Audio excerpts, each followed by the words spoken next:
ఈ ప్రకారంగా మనము శీలించాలి. యమము, నియమము, ఆసనము, ప్రాణాయామము, ప్రత్యాహారము, ధారణ, ధ్యానం. అది ఇక ధ్యానం నిర్విషయం మనః అన్నారు. ఏమిటి ఆ ధ్యానం అంటే? మంచి నిర్విషయాన్ని చేస్తుంది. ఇక ధ్యేయాన్ని చక్కగా గోచరం అవుతూ ఉన్నది. ఇక సమాధి చెప్పేశారు. ధారణ, ధ్యాన, సమాధి. ఇక సమాధి అంటే ఏమిటి మరి మనకిప్పుడు? సమాధి అంటుంటే ఏది పెద్ద విశేషమే కాదు. సమాధి అన్నప్పుడు దానికి విజికొల్టు ఏకాగ్రత అన్నమాట. ఏమీ లేదు. అర్థమైంది కదా? సమాధి యుజ సమాధి. యుజిది యోగే, రెండు ధాతువులు. కాబట్టి యుజిది యోగి అని అర్థం చేసుకుంటే అప్రాప్త ప్రాప్త. ఇంతకుముందు లేకపోవడం ఇప్పుడు ఏదైనా కలిగితే దాన్ని ఆ అర్థంలో విశేషమన్నమాట. పూర్వం లేదు, ఇప్పుడు కలిగితే అది యోగం అంటారు. అది కూడా వీరికి ఏం యోగం పెట్టిందిరా అంటారు. కూడా ఇద్దరం ఒకసారి వచ్చి ఊరు కానీ ఇప్పుడు ఇన్ని మేటలు కట్టింది ఏమి యోగం పెట్టింది అంటాడు. అర్థమైందా? అదొక యోగం. అది యోగి అర్థంలో అది. యుజ సమాధి అర్థంలో ఉంది కదా. ఇది ఏకాగ్రత అనమాట. చక్కగా మనము ఆ యొక్క సమాధిని అంటే ఏది ధ్యేయం ఉందో మనకి ధ్యానంలో 3 ఉంటాయి. ధ్యానంలో 3 అంటే ఏమిటి? అక్కడ ధ్యానం చేసేవాడు తెలుగులో. అర్థమైందా? దీన్ని సంస్కృతంలో ధ్యాత అంటారు. ధ్యాత అన్నా ధ్యానం చేసేవాడిని ఒకటే. కర్త ఇవన్నీ ఏమంటారు? కర్త అంటే కర్త అన్నవాడికి ఏమి చేసేవాడా? చేసేవాడిని ఏమంటారు? కర్త. సరే, కారయిత అంటే చేయించేవాడు. అర్థమైందా? వాడు చేయిస్తుంటాడు. ఇది కర్త అంటే ఏది? చేసేవాడు. అలాగనే ధ్యాత అంటే ధ్యానం చేసేవాడు. ధ్యాత అంటే ధ్యానం చేసేవాడు. ధ్యేయము, ధ్యేయం అంటే ఇది మన ఇష్ట వస్తువు. ధ్యేయం అంటే మన ఇష్ట వస్తువు. మనకి ఏది ఇష్టమో ఆ వస్తువుని ధ్యేయం. ధ్యాతం యోగ్యం ధ్యేయం. ధ్యానించడానికి యోగ్యమైన వస్తువు ఏది ఉందో దాని పేరు ఏమిటి? ధ్యేయం. ఆ ధ్యేయం రాముడవని, కృష్ణుడవని, లేదా ఓంకారమని, ఓ చుక్కావని, ఏదో ఒకటి కానివ్వండి, అది మన సంబంధం లేదు. కాబట్టి అది ధ్యేయం. ఇప్పుడు ధ్యాత అంటే ఏమిటి? చేసేవాడు. ధ్యేయం అంటే ఎదురుగా ఏదైనా ఒక వస్తువు మనం పెట్టుకున్నటువంటి విగ్రహము, మూర్తో లేకపోతే ఏదో ఒకటి. ఈ రెండింటికి సంబంధమే ధ్యానం. ఇప్పుడు ధ్యానంలో ఎన్ని ఉన్నాయి? 3 ఉన్నట్టు కదా. ధ్యాత, ధ్యేయము, రెండింటికి సంబంధం. ఈ 3 కలిస్తేనేమైంది? ధ్యానం అయింది. ఇది 3 ఇక్కడ ఏముంటారంటే ధ్యాత ఉండడు సమాధిలో. అక్కడేమో సమాధిలో ఇక్కడ ఏదైతే ధ్యాత ఉంటాడు, కానీ ఎట్లా ఉంటుంది? అక్కడ ఉన్నది నేను ధ్యానం చేస్తున్నాను ఉంటుంది. ఎందులో? ధ్యానంలో ఉంటుంది. అక్కడ మాత్రం ధ్యేయం మాత్రం గోచరం అవుతుంటుంది అంతే. అక్కడ ఎంత స్వరూప శూన్యమివ అన్నాడు. అంటే ఆ స్వరూపం ఉందా లేదా అన్నటువంటి దానిగా ఉంటుంది అంతే. ఏ ధ్యేయమైతే మనం పెట్టుకున్నామో రాముడిని, ఆ రాముడు ఉన్నాడా లేదా అన్నట్టుగా ఉండి దాని ఎందుకు ఏకాగ్రతగా ఉండిపోతుంది మనస్సు. కానీ ఇది నేను చేస్తున్నాను, ఈ ధ్యాతకిన్ని ఆ యొక్క ధ్యేయానికి సంబంధం ఉన్నది ఉండదు. సంబంధం ఎక్కడ ఉంటుంది? ధ్యానంలో ఉంటుంది. సమాధిలో ఇక సంబంధమే ఉండదు. అలా ఉంటాడు సమాధిలో, అలా ఉంటాడనమాట. అందుచేత అయితే ఈ సమాధి ఏం సమాధి? దీన్నే సవికల్పక సమాధి అంటారు వేదాంతులు. అర్థమైందా? దీన్నే పతంజలి మహర్షి ఏమన్నాడు? సంప్రజ్ఞాత సమాధి. సమ్యక్ ప్రజ్ఞ. ప్రజ్ఞ అంటే ఏంటి? ఏదైతే మనం పెట్టుకున్నామో దాని యొక్క ఆకార వికారాలన్నీ తెలుసుకున్నాడు కాబట్టి ఆ స్వరూపంలో తాను ఉండిపోతాడు. అది అనమాట సమాధి అని. అక్కడ సమాధి ఏంటి? ఆ ధ్యేయంతో చక్కని ఏకాగ్రత అలాగా నిలిచిపోతాడు. ఇది స్థితి అనమాట ఆయన చెప్పింది. దానిపై స్థితి ఏమిటంటే విచారణ చేసుకుంటూ అసంప్రజ్ఞ సమాధి ఇంకిచ్చున్నారు. అక్కడ ఏంటంటే అసంప్రజ్ఞ సమాధి అన్నటువంటిది అది ఏమి చేస్తుందంటే ప్రకృతి పురుష వివేకాన్ని తెలుపుతుంది. ఇందులో ఏకాగ్రత ఇచ్చి వదిలిపెట్టేస్తాడు. ఇది కానీ మనమేమంటాం దాన్ని ఆత్మానాత్మ విచారణ చేస్తూ ఆత్మ పదార్థాన్ని పట్టుకొని అనాత్మ పదార్థాన్ని విడిచిపెట్టితే అది మనకి నిర్వికల్పక సమాధి అనమాట. అర్థమైందా? ఈయనేమంటారు, సమాధిలో ఏదైతే ఆ యొక్క ఇది ప్రకృతి, ఇది పురుషుడు అన్న వివేకాన్ని ఉత్పత్తి అనమాట చేస్తుంది. అది అక్కడ అసంప్రజ్ఞ సమాధి. ఆ సమాధి పొందిన వాడికి ఇంకా జన్మ లేదు. అది ఎందుకు అంటే దీనికి తేడా ఏముందంటే సంప్రజ్ఞ సమాధికి అసంప్రజ్ఞ సమాధికి, సంప్రజ్ఞాది సమాధిలో పచ్చి గింజగా ఉంటుంది, అసంప్రజ్ఞ సమాధిలో వేగిన గింజగా ఉంటుంది. ఇప్పుడు చిన్న పల్లీలు ఉంటాయి కదా, ఆ పల్లీలు పచ్చి గింజలు మనం నవ్వులుతూ నడుచుకొని వెళ్తుంటే భూమిలో పడిపోయి అనుకున్నాం 4 గింజలు, ఎప్పటికైనా అవి ఏమవుతాయి, పడుతాయి. అవే వేపినవి అలా తింటూ 4 పడే అనుకున్నాం, అందులో అదేమవుతాయి. అది ఈ అసంప్రజ్ఞ సమాధిని వేపడం అన్నమాట. అర్థమైందా? అంటే మన అంతఃకరణంలో బీజం ఉంది కదా, ఈ ఉత్పత్తి అయినటువంటి విషయాకారం పరిణమించే బీజం అది వేగిపోతుంది అనమాట వివేకం ద్వారాగా. ఇది ఒక పచ్చిగా ఉంటుంది అనమాట. ఇది ఎప్పుడైనా మళ్ళీ పచ్చి కిందకి ఆ నీళ్ళు చేరినా ఆ పొలం చేరినా, అర్థమైందా, ఇది మనం పొడుస్తూ ఉంటుంటాయి. అలాగని మహాత్ములందరూ కూడా సమాధిలో కూర్చొని ఏం చేసినారయ్యా అంటే ధ్యానంలో అక్కడక్కడ ఏకాంతంగా తన మనస్సుని వేగిరి కిందగా చేసేసుకున్నారు వాళ్ళు. వాళ్ళందుకు లోకంలోకి వచ్చినా సరే పతనం అవ్వకుండా ఉన్నారు. ఇప్పుడు మహాత్ములు, ఇప్పుడు మహర్షి మలయాళ స్వాములు వారు అనగా, రామకృష్ణ పరమహంస గారు అనగా, రమణ మహర్షి గారు అనగా, స్వామి శివానంద స్వాముల వారు ఇత్యాది వారందరూ కూడా మొట్టమొదట వాళ్ళు శీలించి తన బీజాన్ని ఏం చేశారు, వేగిరి గింజగా చేశారనమాట. ఆ వేగిరి గింజగా చేసేసరికి ఏమైపోయింది, వాళ్ళు లోకంలోనికి వచ్చినా మళ్ళీ మొక్క పుట్టడానికి అవకాశం లేదు. అంటే లోక విషయాల్లో పడి పతనం అవడానికి కారణం లేకపోయింది వాళ్ళది. ఇప్పుడు ఏమైందంటే 4 ముక్కలు వస్తే ప్రవచనానికి బయలుదేరిపోవడం అంతే. అర్థమైందే? ఆనాడు వాళ్ళు చక్కగా తాను ఆచరించుకొని ప్రవచనానికి వచ్చినారు, అందుకే వాళ్ళు పతనం కాకుండా ఉన్నారు. ఈ రోజు మనం ఏమిటంటే నలుగురు ఆకర్షణ శక్తిగా ముందు మనకు కావాల్సింది ఇదే నలుగురు మనం బోధించడం అనుకుంటున్నారు, తాను ముందు బాగుపడేది లేకపోతుంది. అందుకే ఇప్పుడు పతనం అయిపోవడం కారణం అయిపోతుంది. ఇది తేడా. వాళ్ళు అన్ని రోజులు అక్కడ ఎందుకు కూర్చున్నారు, ఇందుకే కూర్చున్నారు. అర్థమైందే? మరలా లోకంలో ప్రవేశించినా సరే లోక సంబంధమైనటు వాటికి అంటుకోకుండా తన దగ్గరికి వచ్చిన వారికి తను ఏ విధంగా అయితే సంబంధం లేకుండా ఉన్నారో వాళ్ళు వ్యవహారాలు చేసుకున్న వారికి ఆ సంబంధం వ్యవహార సంబంధం అంటకుండా చేసే కెపాసిటీ వాళ్ళకు ఉంది. ఎవరికి? ఇప్పుడు ఉన్నవారికి వ్యవహారమే, వారికి వ్యవహారమే. ఇది వ్యవహారం తట్టుకుంటున్నాడు. అర్థమైందా? ఇది రహస్యం అన్నమాట ఇక్కడ. అందుచేత ఈ విధంగా విచారణ సామర్థ్యం చేత ప్రకృతి పురుష వివేకము ద్వారా ఆత్మానాత్మ ఏకము ద్వారా అసంప్రజ్ఞ సమాధి అథవా నిర్వికల్పక సమాధి అన్న స్థితిని ఎవడైతే పొందుతూ ఉన్నాడో ఇక వాడు స్వయంగా తరించినట్టు వాడి ఇతరుల్ని తరింపు చేయడానికి సమర్థత కలవాడు అని ఈ విధంగా యోగయజ్ఞాస్తథాపరే ఆ యోగాన్ని శీలించి ఈ విధంగా ముక్తిని పొందినవాడు. ఇక చెప్తున్నారు, స్వాధ్యాయ జ్ఞానయజ్ఞాశ్చ యతయః సంశిత వ్రతాః. స్వాధ్యాయం అంటే మనం చెప్పుకున్నాం ఏదైతే పారాయణ ప్రణవాద్వీ మంత్రం, ఆ విధంగా జ్ఞానయజ్ఞం ఇప్పుడు మనం చేస్తున్నది యజ్ఞం. అది మీరు ఎక్కడికి వెళ్ళారు అంటే జ్ఞానయజ్ఞానికి వెళ్ళామన్నారు. అర్థమైందా? పోదనుకుంటారు మేము మామూలు యజ్ఞాలు చూసాం కానీ జ్ఞానయజ్ఞం ఎలా చేస్తారు మేము కూడా వస్తారు అంటుంటారు. అర్థమైందా? అది అందుకని జ్ఞానయజ్ఞం పేరు ఇది. యతయః సంశిత వ్రతాః. ఈ ప్రకారముగా యత్నశీలురే ఈ అన్నిటినీ ఆచరించిన వారు.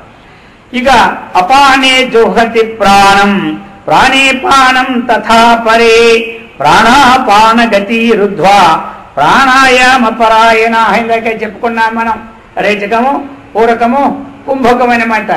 ఇవి ఏం చేస్తుంది, ప్రాణాపానాలను చక్కగా ఒక లెవెల్లో పెట్టి చక్కనైనటువంటి మన సాధనకి అనుకూలం ఏర్పడుతుంది. అపరే నియతాహారాః ప్రాణాన్ ప్రాణేషు జుహ్వతి సర్వేప్యేతే యజ్ఞవిదో యజ్ఞక్షపిత కల్మషాః చెప్తున్నారు. అపరే మరికొంతమంది నియతాహారాహ నియమైనటువంటి ఆహారం కలవాలని ప్రాణాన్ ప్రాణేషు జుహతి ఆ యొక్క తమ ప్రాణములు యందు పేర్చుతున్నారు. అంటే ఏమిటి? ప్రాణానికి ధర్మం ఏమిటి ఉంది? క్షుత్తు పిపాస అనమాట. ఆ క్షుత్ పిపాసను స్వాధీనం చేసుకోవడమే ప్రాణమునందు వేయాల్సిన. ఇక్కడ ఇంకో ప్రాణం వచ్చి ఇక్కడ వేయడం కాదు, అర్థమైందా? ఇది అనమాట. ఎందుకంటే ఆహారం నియమంగా ఉండాలి. అందుకు ఎవరికి ఆహారం నియమంగా ఉంటుందో వారికి శ్వాస ఈ యొక్క మూలాధారం నుంచి సహస్రాల వరకు చక్కగా ప్రచారం అవుతుంది. ఎవరికి బాగా ప్రచారం అయిందో వాటికి జఠరాగ్ని దీప్తి లభిస్తుంది. అంటే మంచి జఠరాగ్ని ఉత్పన్నం అవుతుంది. ఎవరికి జఠరాగ్ని ఉత్పన్నం అయిందో ఏ పదార్థం తిన్నా ఏమవుతుందో తెలుసా? మొత్తం ఎంటదంటే పచనం అయిపోతుంది, బాగా జీర్ణం అయిపోద్ది, అరిగిపోతుంది, వాళ్ళకి ఏం రోగము ఉండదు, తేలిగ్గా ఉంటుంది. అందుకే శాస్త్రం ఏం చెప్పింది? ద్వౌ భాగో పూరయేదన్నం తోయేనైకం ప్రపూరయేత్ మారుతస్య ప్రచారార్థం చతుర్థం అవశేషయేత్ అన్నారు. మనం తినే ఆహారాన్ని నీతాహారం అంటే ఒక నీతిని ఏర్పరచుకోవాలి మనమే. ఎవరు చెప్తారు? ఆహారం ఎవరైతే ఆధ్యాత్మిక మార్గంలో ఉండాలో మనంతటి మనమే ఏర్పరచు. ఇంట్లో అన్నీ ఉన్నాయని కాదు, మనకి ఎంత సరిపోతుందో అంతవరకు తీసుకోవాలన్నమాట. అది అందుకు ఈ యోగ శాస్త్రానికి మనం తినే ఆహారం బుద్ధితో 4 భాగాలు విభజించుకొని అందులో 2 భాగాలు మొత్తం పదార్థాలన్నీ తిని, ఒక భాగము జలం చేత పూరించి, ఒక్క భాగం వాయు సంచారార్థం ఖాళీ ఉంచమన్నాడు. అది ఎప్పుడైతే వాయువు చక్కగా వెళ్ళి వస్తుందో చక్కగా ప్రశాంతమైన వాతావరణంగా మనకి తయారవుతుంది. అందుకు చెప్పుకొచ్చారు, సర్వేప్యేతే యజ్ఞవిధో యజ్ఞక్షపిత కల్మషాః. ఇప్పుడు చెప్పారు, సర్వేపి ఏతే యజ్ఞవిధః. వీళ్ళందరూ కూడా ఎవరు? యజ్ఞవిత్తు అంటే ఇది యజ్ఞమును తెలిసిన వారు. యజ్ఞవిత్తు విత్తు విధః. వేత్తి విత్ అంటే ఎవడు? తెలుసుకున్నవాడు అనమాట. వేత్తి జానాతి, ఏది చక్కగా తెలుసుకుంటున్నా వాడిని విత్ అంటారు. వాడు శాస్త్రాన్ని తెలుసుకుంటే శాస్త్రవిత్తు, బ్రహ్మాన్ని తెలుసుకుంటే బ్రహ్మవిత్తు, లోకాన్ని తెలుసుకుంటే లోకవిత్తు. అదైందా? కాబట్టి విత్తు అది బహువచనం కాబట్టి విధః, విధః. వీళ్ళందరూ చక్కగా యజ్ఞాన్ని తెలుసుకున్న వాళ్ళే. ఇప్పుడు చెప్పినటువంటి ప్రకరణంలో మనకి 6-7 శ్లోకాలు చూస్తుంది కదా. ఇది వీళ్ళందరూ ఏమిటి? యజ్ఞక్షపిత కల్మషాః. క్షపణం ఇటువంటి యజ్ఞేన క్షపితః యజ్ఞక్షపితః. యజ్ఞము ద్వారా క్షపిత అంటే ఏమిటి? పోగొట్టుకోబడినటువంటి. కల్మషాః అంటే పాపం అంటే ఏమిటి? వీళ్ళందరూ కూడా యజ్ఞముల ద్వారా ఆ పాపముల యొక్క రూపం మాపేస్తారు. అర్థమైందా? మనం చేసినటువంటి ఆ హోమం కట్టెలు వేసి యజ్ఞమే కాదు, ఇప్పుడు చెప్పినటువంటి ఆ మొదటి నుంచి మనకి ఏదైతే వచ్చున్నాయో ఇంతవరకు కూడా ఇవన్నీ యజ్ఞాలే. ఏదో ఒకటి పెట్టుకోండి. జపము, ధ్యానము, లేకపోతే ప్రాణాయామము, లేకపోతే ఏకాగ్రతో ఏదో ఒకటి, ఒక ద్రవ్య తెల్లవారు లేచి ఎదురు జీవులు కొంత ఆహారం పెట్టడమో ఏదైనా ఒక్కటి పెట్టుకొనే మనం ఆహారం తినాలి, పెట్టుకోవాలి. అలా ఉంటే ఏం లాభమండి? యజ్ఞశిష్టామృతో భుజ యాంతి బ్రహ్మ సనాతనం నాయం లోకోస్తి అయజ్ఞస్య కుతోన్యః కురు సత్తమా. చెప్తున్నారు ఇప్పుడు. అయ్యా, యజ్ఞశిష్టామృతో భుజ ఇంతకుముందు చెప్పినారు 3వ అధ్యాయంలో కూడా.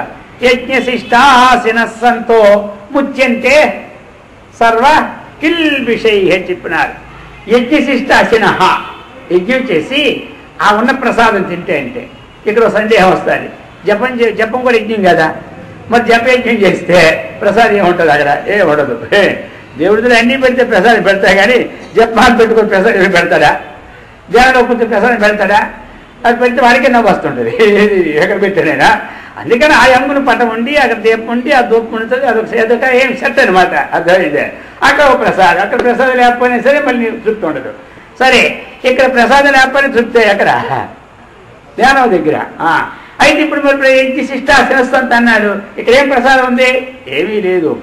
ఏదో ఒక పని చేసిన తర్వాత తినడమే అది ప్రసాదం. అర్థమైందా? ధ్యానం చేసేవాడు 10 నిమిషాలు ధ్యానం చేసుకుని తింటే ఆ యజ్ఞకి అవశిష్టాన్ని తిన్నట్టు అనమాట వాడు. ఇది అంతేగాని పూజ చేసి అక్కడ ప్రసాదం లేదు, ఇక్కడ ప్రసాదం లేదు, భగవంతుడు ఇక్కడ చెప్పినాడు యజ్ఞశిష్టామృతము, ఆ అమృతం ఏమిటంటే అది కాదు. ఇక్కడ ఏ పనైనా మంచి పని చేసిన తర్వాత అది ఉపకారం పని అవ్వండి, తన పని అవనివ్వండి, తన పని అంటే ధ్యాన జపాదులు కానివ్వండి, లేక ఇతరులకి ఏదైనా సరే వారికి ఆహారం పెట్టినాక తను తిన్నం కానివ్వండి, ఇవన్నీ కూడా యజ్ఞశిష్ట అమృతాలు. అయితే ఇక్కడ అక్కడేమన్నారు, ఇక్కడికి వస్తే కొంచెం పెంచేశాడు భగవంతుడు. ఎందుకంటే స్టార్టింగ్లో చెప్పాడు పాపాలు పోవాలని, ఈ విజ్ఞానంతో వచ్చేస్తున్నాడు కాబట్టి ఇంకేం పాపం ఎన్నాళ్ళు పోగొట్టుకుంటాడు. అందుకని అక్కడ యజ్ఞశిష్ట శిరస్సంతో ముచ్యంతే సర్వకిల్ విషయ అన్నాడు. సమస్త పాపముల నుండి విడుదల చెందుతున్నాడు. ఎవడు తనకేం తింటున్నాడో వాడు పాపాన్ని తినేవాడు కానీ అన్నాన్ని తినేవాడు కాదని అక్కడ చెప్పినాడు. ఇక్కడ చూసారు అక్కడ రహస్యం. కష్టపడి ఎవరి దగ్గర అన్యాయం చేయకుండా తానే కష్టపడి తానే డబ్బులు తెచ్చుకొని ఇతరులు బాధించుకుంటా తానే తింటే భగవంతుడికి అర్పించుకుంటా యజ్ఞం చేయకుండా ఏదో ఒకటి అది పాపంతో సమానం అనేసినాడు. భుంజతేతు అగం పాప, ఎందుకంటే దేవతలు మనకి ఇచ్చినారు. అర్థమైందా? ఇచ్చిన వారి కృతజ్ఞత భావంతో అర్పించడం మన యొక్క ధర్మం. అయితే అర్పిస్తే పట్టుకుపోతారు వాళ్ళు. మనకి కర్తృత్వ భావం పోవడానికి చెప్పినాడు. అంతేగాని ఓ 10,000 రూపాయలు తీసుకొచ్చినాం, విలువ తీసాం, కృష్ణార్పణ విలువలు పెట్టినాం, ఏమైనా దొరకని చెప్పి నా డబ్బులు పట్టుకుపోతుండే కృష్ణుడు? పట్టుకుపోతాడు చెప్పండి? ఏమీ లేదు. అర్థమైందే? తీసి మొత్తం నోట్లు పెట్టినా కృష్ణ అని, అయ్యా నేమో నా మధ్యలో ఎందుకు పెట్టుకుని తీసుకుంటున్నాడా? ఏమీ లేదు. ఆయన తీసుకునేవాడా? ఇంతకుముందు చెప్పుకున్నావా? ఇన్ని లడ్డూలు అంతే ఒబ్బట్లు ఏవో రకరకాలు పెట్టిన రోజు మొత్తం తినేసేదనుకోండి కృష్ణుడు. మన్నాడు ఎవడి పెట్టడు 10 వేల బనాయించి. అర్థమైందే? అందుచేత ఆయన వాసన చూస్తాడు కానీ ఎప్పుడు తీసుకోడు. యజ్ఞశిష్టామృతో భుజ. ఇప్పుడు అయ్యా ఏం చెప్పినారో ఈ పనులు చేసిన తర్వాత ఆహారాన్ని ఎవరైతే తీసుకుంటున్నారో మరి వారేంటి యాంతి బ్రహ్మ సనాతనం. అది విశేషం. సనాతనం అది సనాతనం అంటే ఎప్పుడు సృష్టి పూర్వం కూడా ఈ నామరూప వికారాలు ఇప్పుడు కనబడుతున్నాయి. ఇవి లేకముందు కూడా ఉన్నటువంటి ఏ వస్తువు ఉందో అదే సనాతనం. సనాతనం అంటే అదే అన్నమాట. సనాతన వస్తువు సృష్టికి పూర్వం ఉంది, సృష్టి ఇప్పుడు ఉంది, సృష్టి తర్వాత కూడా. అంటే ప్రళయం అయిపోయిన తర్వాత ఏ పదం ఉందో ఆ యొక్క ఏ వస్తువు ఉందో దాని పేరు సనాతనం.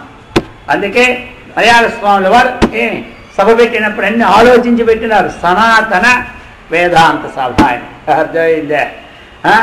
అటువంటి సనాతనమైనటువంటి అది ఆ పదంలో దివ్యశక్తి ఉంది. ఆ పదాలను మార్పు చేయడం కూడా కొంతమంది ప్రయత్నాలు చేస్తున్నారు. అర్థమైందా? అందుకని అలా ఏదైతే మహాత్ములు పెట్టినటువంటి పదం ఉంది కదా ఆ పదం గొప్పది. సనాతన పదం చాలా గొప్పది. ఇక్కడ ఇచ్చారు మనకి సనాతనం బ్రహ్మయాంతి. అటువంటి సనాతనం = బ్రహ్మ. సనాతనం అనేది ఇక్కడ విశేషంగా తీసుకోవాల్సిన లేదు, తీసుకున్న తప్పు లేదు. ఎల్లప్పుడూ ఉన్నటువంటి స్వరూపమైన బ్రహ్మనే అన్నటువంటిది తీసుకున్నా దోషం లేదు. సనాతనం పదం వాడినా బ్రహ్మపదం వాడినా రెండు సేమ్ అనమాట. కాబట్టి అది విశేషణంగా తీసుకున్న తప్పేం లేదు మనకి. అటువంటి ఈ అమృతాన్ని అనుభవించి యోగులకి ఎవడతడు? సనాతనుడు. అటువంటి పరబ్రహ్మము యొక్క అంటే పరమాత్మ యొక్క లాభం కలుగుతుంది. యాంతి అంటే ఇక్కడేటి పొందుతున్నారు. పొందడం అంటే ఏమిటి? ఇది వస్తువు, ఇది మనకు దొరికితే పొందడం అవుతుంది. ఇది పొందేది కాదు ఇక్కడ. పరమాత్మ మనకంటే భిన్నంగా ఉంటే పొందడం. ఇప్పుడు మనకి వస్తువు ఉంది, ఇది మేము పొందామన్నా పర్వాలేదు. అలా పరమాత్మ పొందడం కాదు ఇక్కడ. పరమాత్మ యొక్క జ్ఞానాన్ని బుద్ధిలో నిశ్చయం అవడం. ఎక్కడైనా కొంతమంది అంటారు మాకు ఆత్మసాక్షాత్ ఎప్పుడు అయిపోయింది, మీకు ఇంకా కాలేదా అని అడుగుతారు. ఇప్పుడేం సమాధానం చెప్తారు? హాయ్ ఎవరు మరి? నాకు అయిపోయి ఎప్పుడు అయిపోయి సాక్షాత్కారం అర్థం ఏమిటి? కొన్నురుతూ ఏం చూస్తున్నాం అది సాక్షాత్కారం. ఉపనిషత్తు చెప్తుంది ఏతో వాచో నివర్తంతే అప్రాప్య మనసా సహా అని చెప్తుంటే సాక్షాత్కారం ఏంటిది? అయితే ఏం సాక్షాత్కారం అనుకోకూడదు, తప్ప అనుకోవచ్చు. కానీ నాకు అయింది అన్నటువంటిది కన్నులతో నేను చూశాను అన్నమాట మాత్రం వ్యర్థ మాటలవి. ఏమిటి అసాక్షాత్కారం అండి? మరి సాక్షాత్కార పదానికి ఏం తీసుకోవాలి అర్థం? కన్నులతో కనబడేది కాదు. అయితే ఎలాగంటే ఈ విచారణ ద్వారాగా బుద్ధిలో ఈ పరమాత్మ కంటే భిన్నుడు ఇంకొక లోకంలో లేడు.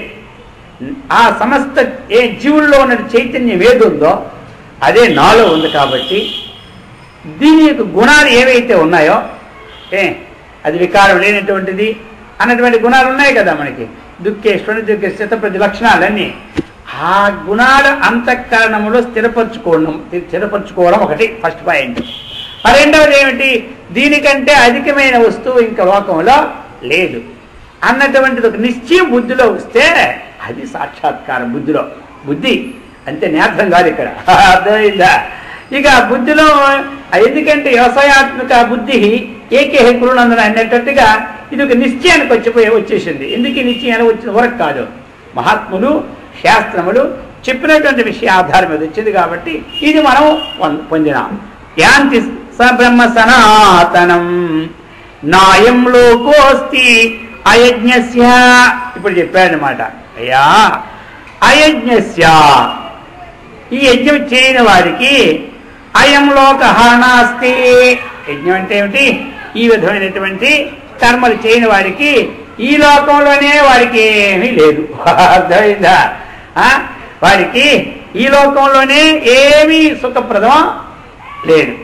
ఇక అన్య కురుషత్తమ, వారి పరలోక విషయం చెప్పాలా, ఆత్మతత్వ విషయం చెప్పాలా? ఈ లోకంలో వారికి సుఖము లేదు, శాంతి లేదు, వారికి ఇక పరలోకంలో ఏముంటుంది అది చెప్తున్నారు. అందుచేత యాంతి బ్రహ్మ సనాతనం అని చెప్పేశారు. ఏవం బహువిధా యజ్ఞ వితతా బ్రహ్మణో ముఖే. అయ్యా ఇక్కడేవో కొన్ని చెప్పినాము, వీటితోనే ఏమే అయిపోయిందని లేదు, అది చెప్తున్నారు. ఏవం బహువిధా యజ్ఞ వితతా బ్రహ్మణో ముఖే కర్మజాన్ విద్ధితాన్ సర్వానేవం జ్ఞాత్వా విమోక్ష్యసే. అర్జున, ఈ ప్రకారముగా బహువిధాః యజ్ఞాః, అనేక ప్రకారములైనటువంటివి ఎన్నో ఆ బ్రహ్మదేవుడి ముఖము నుండి వేదంలో కుప్పల యజ్ఞాలు ఉన్నాయి. కొన్ని ఏవో ఇక్కడ చెప్పడం జరిగింది, కొన్ని ఇక్కడ చెప్పడం జరిగింది. ఇక వేదం నిండా అనంతమైనటువంటి యజ్ఞాలు ఉన్నాయి. యజ్ఞం ఎందుకో వేదం ఏంటి మనకి ఇస్తుంది? ఇష్టప్రాప్తి, అనిష్ట నివృత్తి. ఇదేనమాట, ఇష్టప్రాప్తిని అనిష్ట నివృత్తిని చేస్తుంది, అది వేదం జ్ఞానం. దానికి సంబంధమైన యజ్ఞాలు అనేక రకాలు ఉన్నాయి. అందుచేత సర్వాంతాన్ కర్మజాన్ విద్ధి, అవన్నీ కూడా కర్మజాన్ విద్ధి. అవన్నీ మనకేమిటి? కర్మల వల్లనే జరుగుతున్నటువంటిది అనమాట. ఈ ప్రకారముగా ఇంకను బహువిధమైన యజ్ఞాల వేదాల్లో మనకు విస్తృతంగా వివరింపబడి ఉన్నాయన్నమాట. అవన్నీ ఏంటి? యజ్ఞములన్నింటినీ ఎవడైతే త్రికరణ శుద్ధిగా అంటే మనస్సు, వాక్కు, కాయం ద్వారా ఎవరైతే చక్కగా ఆచరిస్తున్నారో అవన్నీ ఏమైపోతున్నాయి? సుసంపన్నం అవుతున్నాయి అన్నమాట, చక్కగా సంపాదితం అవుతూ ఉన్నాయి. ఏవం జ్ఞాత్వా, ఈ విధంగా చక్కగా నీవు తెలుసుకొని విమోక్ష్యసే, అయా కర్మబంధము నుండి విడుదల చెందుతున్నావన్నా. అందుచేత ఈ యజ్ఞాలన్నీ కూడా చాలా మనకి ఉపయోగాన్ని చేస్తున్నాయి. అయితే ఇందులో మరి ఏది గొప్పది యజ్ఞాలన్నింటిలోనూ అన్నటువంటి విషయాన్ని ఇంకొకసారి చెప్పేస్తున్నారు. శ్రేయాన్ ద్రవ్యమయాద్యజ్ఞాతో జ్ఞానయజ్ఞ పరంతపా సర్వం కర్మాఖిలం పార్థ జ్ఞానే పరిసమాప్యతే. అర్జున,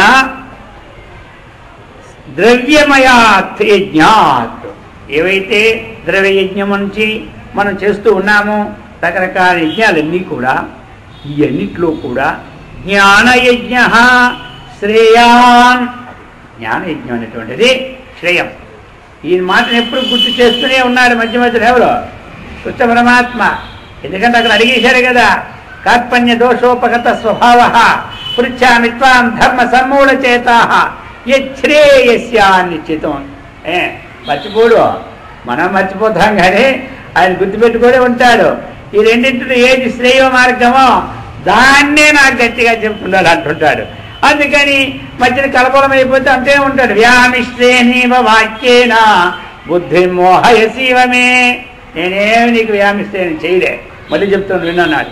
శ్రేయాన్ ద్రవ్యమయాత్ యజ్ఞాతో, ఏవైతే మన ద్రవ్యాలు దానాలు రకరకాల ఇవన్నీ యజ్ఞాలు చేస్తూ ఉన్నామో ఈ అన్నిటికంటేనే జ్ఞానయజ్ఞ పరంతప, ఈ జ్ఞానయజ్ఞం ఉంది కదయ్యా మిక్కిలి శ్రేష్టం అన్నాడు.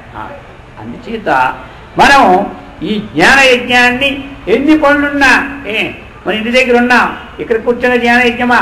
ఇప్పుడు ఏదో కొన్నాళ్ళు మనం అనుకున్నాం కాబట్టి ఇన్నాళ్ళు చెప్పుకుంటాం. ఎవరు రాకపోతే ఇంక జ్ఞానయజ్ఞం లేదా? వీళ్ళ ఇంటి దగ్గర చక్కగా ఏవైతే ఈ ఆధ్యాత్మ విజ్ఞాన పుస్తకాలు ఉన్నాయో ఆ పుస్తకాన్ని రోజు 15 నిమిషాలు చదవండి. జ్ఞానయజ్ఞం ఇంట్లో చేసేదట్టే. మీరు హోమం చేసి 10,000 ఖర్చు పెడితే ఎంతో ఆ భగవద్గీత తాత్పర్యాన్ని, అలాగే ఉపనిషత్ తాత్పర్యాన్ని, ప్రకరణ గ్రంథాలు వివేక చూడమని ఇత్యాది గ్రంథాల తాత్పర్యాన్ని రోజు 15 నిమిషాలు చదవండి చాలు. ఆ జ్ఞానయజ్ఞం రోజు చేసేటట్టే అనమాట. మీరు మిగతా యజ్ఞాలు చేసినా చేయకపోయినా చెయ్యండి, వద్దని చెప్పలేదు, వాటి నిషేధం ఏం లేదు. అది మన డబ్బుని బట్టి, ధనాన్ని బట్టి, టైంని బట్టి ఉంటుంది అనమాట.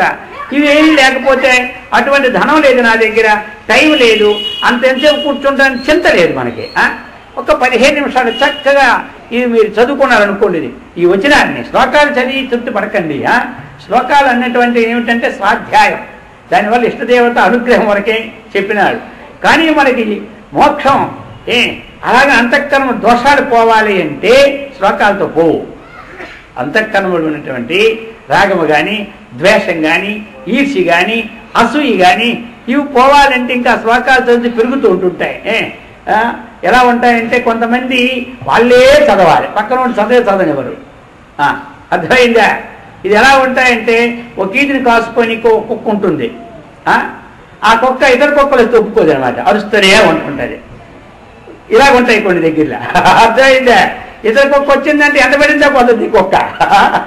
అలా ఉండకూడదు అనమాట. కుక్కలాగా మనం తయారైతే బాగుంటుంది. మానవుడుగా ఉండాలి. కాబట్టి మనం ఏదైతే సంపాదించామో దాన్ని ఇతరులకి మన ఎదురుగానే పంచాలి, వాళ్ళు మన ఎదురుగానే తయారు కావాలి. ఇదే అనమాట. అప్పుడు ఎలా ఉంటుంది? అది ఎక్కువ ఉదాహరణతో చేసినట్టు అనమాట. అందుచేత ఈ చదివి మన అహంకారం తెచ్చుకున్నాం అనుకోండి, అజ్ఞానం పెరిగినట్టు. అర్థమైందా? కొంతమంది అంటారు కదా, చదివేస్తే ఉన్నమతి పోయింది అంటుంటారు, తెలుగు సామెత అనమాట. అందుకు అటువంటిది కాదు. మన చదివి ఏం చేయాలి?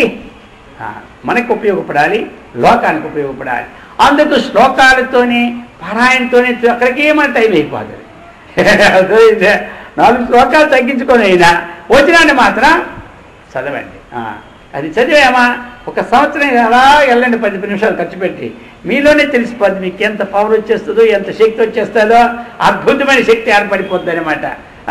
ఇంట్లో చీటికి మాటికి ఎంతమంది పట్టించుకుంటూ వాళ్ళం, ఇప్పుడు ఏం పట్టించుకోం. వాళ్ళ పని వాళ్ళది, మన పని మంది, హాయిగా ఉంటుంది అనమాట. ఇక ఇంట్లో కురుక్షేత్రం తగ్గిపోతుంది, అది తపోవనం అయిపోద్ది మనకి. అందుచేత చెప్తూ ఉన్నారు ఈ విధంగా న్యాయజ్ఞ పరంతప. ఈ యజ్ఞం ఉందా?